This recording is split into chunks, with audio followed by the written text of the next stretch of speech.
உணவை வீணடிக்காதீர்கள்.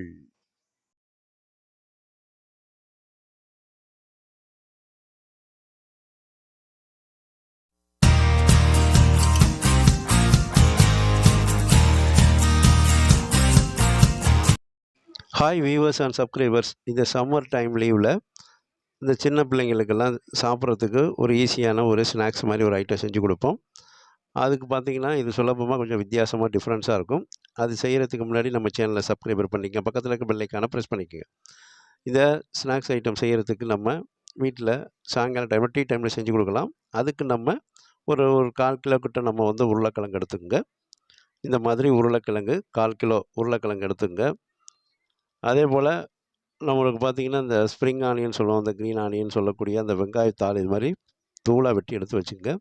முட்டைக்கோசையும் அதுபோல் ஒரு 100 கிராம் கிட்ட தூளாக வெட்டி எடுத்து வச்சுங்க. கேரட் ஒரு 50 கிராம் தூளாக வெட்டிக்குங்க. சீஸ் அது மாதிரி துருவி எடுத்து வச்சுங்க. அந்த குடை மிளகாய் சின்ன சின்னதாக இது மாதிரி வெட்டிக்குங்க. வெங்காயம் அதுபோல் ஒரு மீடியம் சைஸ் வெங்காயத்தை இது மாதிரி தூளாக வெட்டி எடுத்து வச்சுருங்க. இந்த மாதிரி சுத்தம் பண்ணிவிட்டு எடுத்து வச்சுங்க. உருளைக்கிழங்க 4ஆக வெட்டி அதை ஒரு பாத்திரத்தில் போட்டுருங்க. பாத்திரத்தில் போட்டு அது முழுங்குற அளவுக்கு தண்ணியை ஊற்றி அதை நல்லா வேக வைக்கணும்.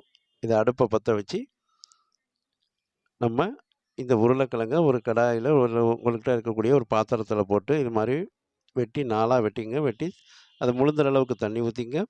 தண்ணியை ஊற்றி நல்லா அடுப்பை பற்ற வச்சு இதை எடுத்து அந்த அடுப்பில் வச்சு நல்லா கொதிக்க விடணும். கொதிக்க விட்டு நல்லா வேக விட்டு உருளைக்கிழங்க எடுத்துடணும். இதை வந்து நல்லா மசிச்சா அப்படியே பார்த்திங்கன்னா நமக்கு மாவு பிசைகிற மாதிரி அந்த அளவுக்கு நல்லா வேக வச்சிடணும். அதில் கொஞ்சம் உப்பு போட்டு வேக வச்சுருங்க. இந்த மாதிரி நல்லா கொதித்து வெந்த பிறகு இதை அடுப்பை ஆஃப் பண்ணிவிட்டு எடுத்து சுத்தமாக இதை தண்ணியை வடித்து எடுத்துக்கங்க. இப்போ நல்லா அடுப்பை ஆஃப் பண்ணிவிட்டு நம்ம அந்த உருளைக்கிழங்கு கொஞ்சம் ஆறின பிறகு இல்லை சூடாக இருக்கும்போதே நீங்கள் இது மாதிரி கூட ஒரு கரண்டியால் எடுத்து ஒரு பவுலுக்கு மாற்றிக்குங்க. இது தோலெல்லாம் உரிச்சிட்டு சுத்தமாக இது தோலெல்லாம் உரித்து எடுத்துங்க. தோலை உரித்து இந்த மாதிரி எடுத்து வச்சுக்கோங்க. அதில் வந்து பார்த்திங்கன்னா நம்மக்கிட்ட இருக்கக்கூடிய மத்து, அந்த பருப்பு கடையக்கூடிய மத்து, இந்த மாதிரி மத்தால் வச்சு நசுக்கி அதை வந்து பார்த்திங்கன்னா சுத்தமாக அப்படியே கட்டி இல்லாமல் அப்படியே பேஸ்ட்டு மாதிரி வச்சிடணும். அந்த அளவுக்கு இதை வந்து நல்லா மசிச்சு விடணும். அப்படியே ஒவ்வொரு கிழங்கையும் அப்படியே வச்சா மத்தால நசிச்சிங்கன்னா அப்படியே நல்லா மசிச்சு விட்டுரும். இந்த மாதிரி நல்லா மசிச்சு விட்டுறணும். இது கொஞ்சம் வித்தியாசமான ஒரு ஸ்நாக்ஸ் ஐட்டமாக இருக்கும். டீ போடுற டயத்துக்குள்ளே நம்ம செஞ்சிடலாம். இதில் வந்து சீஸ் வந்து டேஸ்ட்டுக்காக போட்டுக்கிறோம். இது நல்ல டேஸ்ட்டாக இருக்கும், சைனீஸ் டேஸ்ட்டில் இருக்கும். இதில் இப்போ நம்ம தூள் மாதிரி தூளாக வெட்டி வச்சுருக்க அந்த முட்டைக்கோஸை சேர்த்துங்க. முட்டைக்கோஸை சேர்த்துருங்க. அது கூட நம்ம நல்ல தூளாக வெட்டி வச்சுருக்க அந்த குடை மிளகாயை சேர்த்துங்க. அது கூட வெங்காயம் சேர்த்துங்க. ஒரு மீடியம் சைஸ் வெங்காயம் வெட்டி வச்சுருக்கோம், அது சேர்த்துங்க. கேரட்டு நான் துருவி வச்சுருக்கோம், அந்த கேரட்டையும் சேர்த்துங்க. கேரட்டையும் அதில் சேர்த்துருங்க. கேரட்டை சேர்த்த பிறகு நம்ம வெங்காயத்தால் அந்த க்ரீன் ஆனியன் சொல்லக்கூடிய அந்த வெங்காயத்தால் தூளாக வெட்டி வச்சுருப்போம், அதையும் சேர்த்துங்க. இது வந்து நல்ல டேஸ்ட்டாக இருக்கும். அதுக்கு மேலே நீங்கள் வந்து சீஸ் நம்ம துருவி வச்சுருக்க சீஸை போட்டுங்க. உங்கள்கிட்ட இருக்கக்கூடிய எந்த சீஸாக இருந்தாலும் போட்டுங்க. அதுக்கு மேலே பார்த்தீங்கன்னா மிளகுத்தூள், தான் காரத்துக்கு. அதுக்கு மேலே ஜீரகத்தூள், அது வந்து பார்த்திங்கன்னா மிளகுத்தூள் ஒரு 1/2 டீஸ்பூன், ஜீரகத்தூள் ஒரு 1/2 டீஸ்பூன். அது மேலே பார்த்திங்கன்னா நல்லா நறுமணத்துக்கு கரம் மசாலா ஒரு டீஸ்பூன் போட்டுங்க. கரம் மசாலா ஒரு டீஸ்பூன். அதே போல் கார்ன்ஃப்ளவர் மாவு 2 டீஸ்பூன் போட்டுங்க. கார்ன்ஃப்ளவர் மாவு 2 டீஸ்பூன்.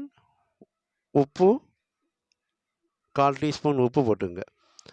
உப்பு 1/4 டீஸ்பூன் போட்டு இதை நல்லா பிசைஞ்சு விடுங்க. நல்லா ஒன்றோட ஒன்று நல்லா மிக்ஸ் ஆகணும். அந்த உருளைக்கிழங்கோட நல்லா எல்லாத்தையும் மிக்ஸ் பண்ணி பிசைஞ்சு விடுங்க.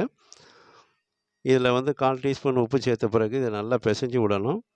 இது வந்து பார்த்திங்கன்னா ஒரு சைனீஸ் டேஸ்ட்டில் இருக்கும், சூப்பராக இருக்கும். சாப்பிட எல்லோரும் விரும்பி சாப்பிடுவாங்க. ரொம்ப சாஃப்டாக இருக்கும். இது எண்ணெய் இல்லாமல் இதை வந்து நம்ம அப்படியே பார்த்திங்கன்னா ரோஸ்ட் அப்படியே வறுத்தாப்பில் எடுக்கணும். இந்த மாதிரி நல்லா இதை வந்து பிசைஞ்சு விட்ட பிறகு நம்ம அந்த ஒரே சைஸாக கொண்டுட்டு வரணுங்கிறதுக்காக இதை ஒரு பால் மாதிரி உருட்டிக்குங்க. அப்படியே ஒரு பார்த்திங்கன்னா ஒரு சின்ன எலுமிச்சம்பழம் சைஸ், இல்லைன்னா ஒரு அரை பெருநெல்லிக்காய் அளவு, இல்லைன்னா எலுமிச்சம்பழம் சைஸு நீங்கள் அதை உருட்டி எடுத்து வச்சுங்க. அதுதான் வந்து உங்களுக்கு சைஸாக வரும். இந்த மாதிரி உருட்டி ஒரு பிளேட்டில் இது நல்லா வந்து அழுத்தி பிடிச்சி உருட்டணும். உருட்டி இது மாதிரி நல்லா உருட்டி அதை அப்படியே எடுத்து நீங்கள் ஒரு பிளேட்டில் மாற்றி வச்சுக்குங்க. எல்லாத்தையும் இது மாதிரி உருட்டி எடுத்து வச்சிடணும். அது வந்து உங்களுக்கு ஒரு அளவாக வரும். இந்த மாதிரி ஒரு பிளேட்டில் மாற்றி எடுத்து வச்சுருங்க. பிளேட்டில் மாற்றின பிறகு இதுபோல் நல்லா எல்லாத்தையுமே உருட்டிடணும். இது கையில் ஒட்டும், அதனால கொஞ்சம் ஒட்டாமல் இருக்க எண்ணெய் தடவிக்குங்க. இந்த மாதிரி உருட்டி எல்லாத்தையும் அந்த ஒரு பிளேட்டு முழுக்க எடுத்து வச்சுருங்க. எல்லா பாலாக உருட்டிடுங்க. அந்த உருளைக்கிழங்கு, வெஜிடபிள், சீஸ் எல்லாம் சேர்ந்து நல்லா மிக்ஸ் பண்ணி பிசைஞ்சு உப்பெல்லாம் போட்டு அதை எடுத்து அப்படியே வச்சுருங்க. இது பிசையும் போதே பார்த்திங்கன்னா நல்லா நறுமணமாக இருக்கும். இந்த மாதிரி உருட்டி எடுத்து வச்சுங்க. உருட்டி எடுத்து வச்ச பிறகு ஒரு சின்ன ஒரு பாலை எடுத்து வச்சு இந்த மாதிரி அந்த தோசை திருப்பியால் அப்படி லேசாக அமுக்கி விட்டிங்கன்னா இது மாதிரி தட்டையாக வந்துடும், ரவுண்டாக வீல் மாதிரி வரும்.